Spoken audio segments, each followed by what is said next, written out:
الصلاۃ والسلام علیک یا سیدی یا رسول اللہ وعلی آلک و صحابک یا سیدی یا حبیب اللہ۔ اللہ تعالیٰ نے یہ بندوبست کیا نبی پاک علیہ السلام کے ذکر کا۔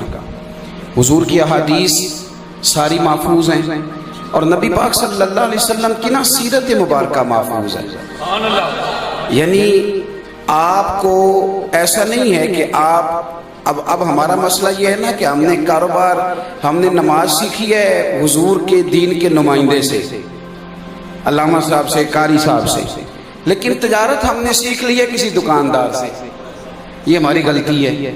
حالانکہ نبی پاک علیہ السلام کی ساری سیرت محفوظ ہے۔ اگر حضور ہمیں نماز پڑھنے کا طریقہ بتلاتے ہیں تو دکان چلانے کا طریقہ بھی بتاتے ہیں، لیکن دکان چلانے کے لیے تو ہم نے کسی دکاندار کے پاس 2 مہینے لگا لیے، لیکن اگر اس کے ضوابط بھی سیکھتے تو حضور کی ساری سیرت اور کمال درجے محفوظ ہے۔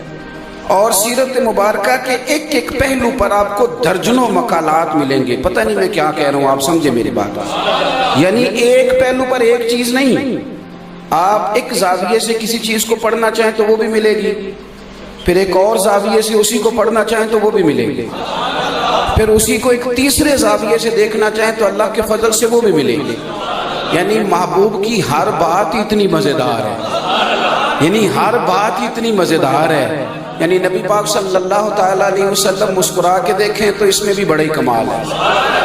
اور ایک دن ایک صحابی کو ڈانٹ دیا تھا تو کسی نے کہا حضور آپ نے ڈانٹ دیا ہے، پر میں جسے ڈانٹ بھی دوں نا اسے بھی اللہ فرض نماز جتنا ثواب عطا کرتا ہے۔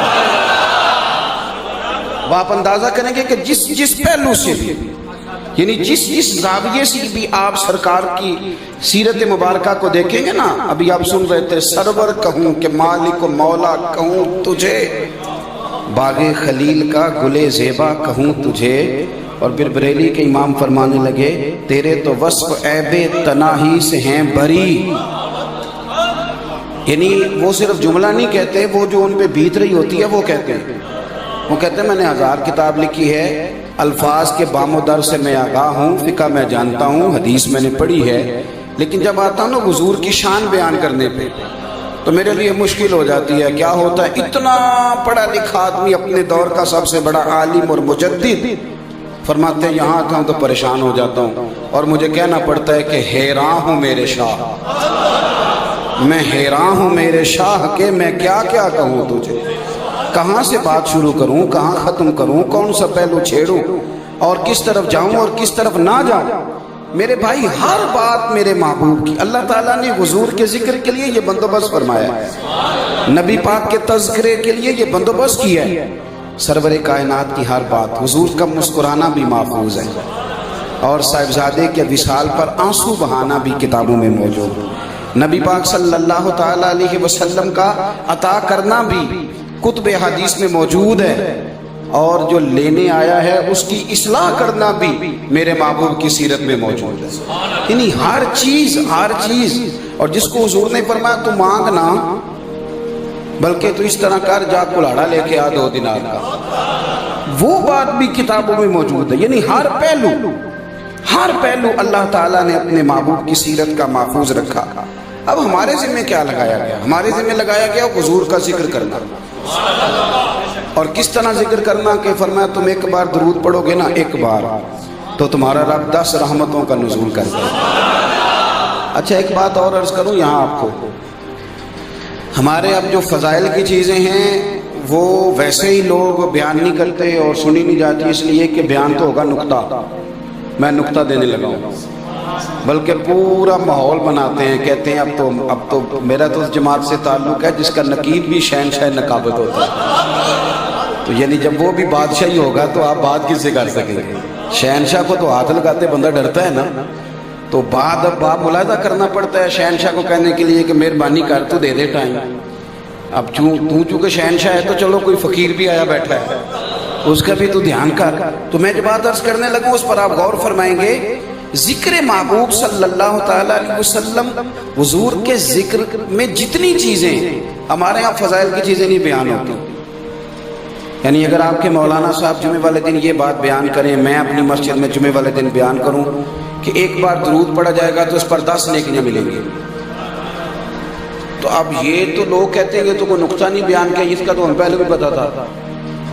آپ میری بات کو سمجھیں، میں کیا عرض کرنا چاہتا ہوں اس کا آپ یہ مولانا صاحب تو نقل کر رہے ہیں، آپ اس کو سمجھیں، یہ مولانا تو اس کو صرف نقل کر رہے ہیں۔ یہ آپ نے کیسے کہہ دیا کہ میں نے پہلے بھی سنا ہوا ہے؟ یہ مولانا نے صرف نقل کیا ہے، یہ بات مولانا کی نہیں، یہ بات مدینے والے رسول کی ہے۔ آپ کو اس زاویے سے سننا ہے، اس زاویے سے سننا ہے۔ انہی کی محفل سوارتا ہوں، چراغ میرا ہے رات ان کی، اور انہی کے مطلب کے کہہ رہا ہوں، زبان میری ہے بات ان کی۔ آپ حضور کی ہر بات کو قبول کریں گے، ہر بات۔ ہمارے ہاں یہ ہوا ہے کہ کچھ اس طرح کا ماحول اسلام کے ساتھ بنایا گیا، معاذ اللہ، جس طرح کا یورپ سے لوگ پڑھ کے آئے تھے نا، کہ پنڈت کا، جوگی کا معاذ اللہ کوئی کام نہیں کہ وہ سیاست کی بات کرے، وہ تجارت کی بات کرے، اس کو غار میں بند کر دو، کبھی کو دعا شعا کرانی ہوئی تو اس سے کرا لیں گے، باقی اس کا تعلق کوئی نہیں۔ اب ہم نے کیا کیا ہے؟ ہم نے یہ کیا ہے کہ ذکر مصطفیٰ صلی اللہ تعالیٰ علیہ وسلم کو معاذ اللہ پابند کرنا شروع کر دیا مسجد کے اندر، مسجد میں اور محفل میلاد میں اور مخصوص لوگوں میں، یعنی مخصوص لوگوں میں۔ اور ذکر کرنے والے بھی کئی میری طرح کے ایسے ہیں جو مخصوص لوگوں میں ذکر کرنا پسند کرتے ہیں۔ یعنی آپ کہہ دیں نا کسی جگہ ولیمہ ہو رہا ہے تو کسی نعت خواں سے کہہ دیں، سب کی بات نہیں کرتا، اللہ ماشاءاللہ آپ کہیں جناب نعت پڑھو تو کہتا ہے یہاں موقع نہیں، یعنی یہ موقع نہیں۔ تو میں کہتا ہوں ذکر رسول کا بھی موقع ہوتا ہے۔ یہ کیا بات ہوئی آپ نے؟ اللہ اللہ کرنے کا بھی موقع ہوتا ہے۔ آمنوا اذکروا اللہ ذکرا کثیرا وسبحوہ بکرۃ واصیلا، یہ تو تم نے ہر وقت کرنا ہے، صبح شام کرنا ہے، اس کے لیے بھی تمہیں موقع کی تلاش ہے۔ تو ہم یہ کرتے ہیں کہ ہم اس کو مسجد کے ساتھ پابند کرتے ہیں، یہ طریقہ ہمارا درست۔ یعنی اگر کوئی مولانا صاحب مل جائیں تو چلو جی کو نعت سناؤ، ٹھیک ہو گیا۔ تو جب آپ بچے کے دن طے کرنے بیٹھے تھے، اس وقت بھی حضور کے غلام ہیں کہ نہیں؟ تو اس وقت بھی بلائے نا کسی مولانا کو، کہیں سنائے ذرا اس موقع پر میرے نبی کا کیا حکم ہے۔ یہ بھی ذکر رسول ہے، اس پر بھی توجہ کریں۔ ہر موقع پر، یعنی ہر موقع پر۔ حضرت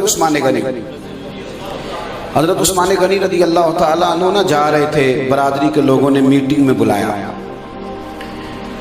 تو نبی پاک صلی اللہ علیہ وسلم نے فرمایا یہ تہمت اور یہ تمہارا جو پاجامہ ہے نا، یہ ٹخنوں سے نیچا تکبر کے طور پر نہیں ہونا چاہیے۔ اگر تکبر کی وجہ سے کچھ لوگ نا، آپ تو خیر شہر میں رہتے ہیں، میں پینڈو ہوں، تو میں نے دیکھا ہے کہ وہ جو پرانے زمانے میں لوگ ہوتے تھے نا، تو وہ جب تہمت پہنتے تھے تو وہ نیچے کر کے باندھتے تھے، کئی دفعہ تو وہ زمین سے نا گھسیٹتا جاتا تھا، مٹی بھی ساتھ۔ یہ تکبر کی، کپڑا مہنگا تھا، آپ کو پتہ ہے وہاں عرب شریف میں تو کفن کے لیے لوگوں کو کپڑا نہیں مل رہا تھا، مہنگا تھا، تو جو چودھری بندہ ہوتا تھا مالدار، وہ ذرا لمبا کرتا پہنتا تھا۔ تو نبی پاک صلی اللہ علیہ وسلم نے منع فرمایا جس نے تکبر کے طور پر یہ کام کیا، اس کا اتنا کپڑا یہ نہ سمجھے میرے وجود پہ ہے، وہ اتنا کپڑا جہنم میں۔ حضرت عثمان غنی رضی اللہ تعالیٰ عنہ مالدار آدمی، یہ برادری کی میٹنگ میں تشریف لے جا رہے تھے، لیکن تھوڑا پاجامہ اونچا تھا، تہمت ذرا اونچا تھا۔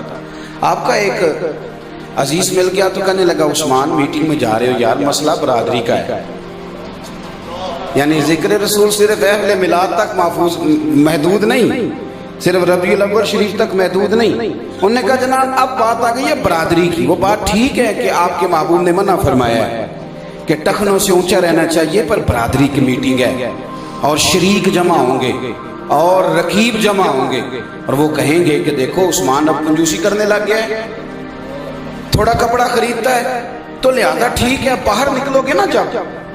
میری بات کی سمجھ آ رہی ہے کہ نہیں؟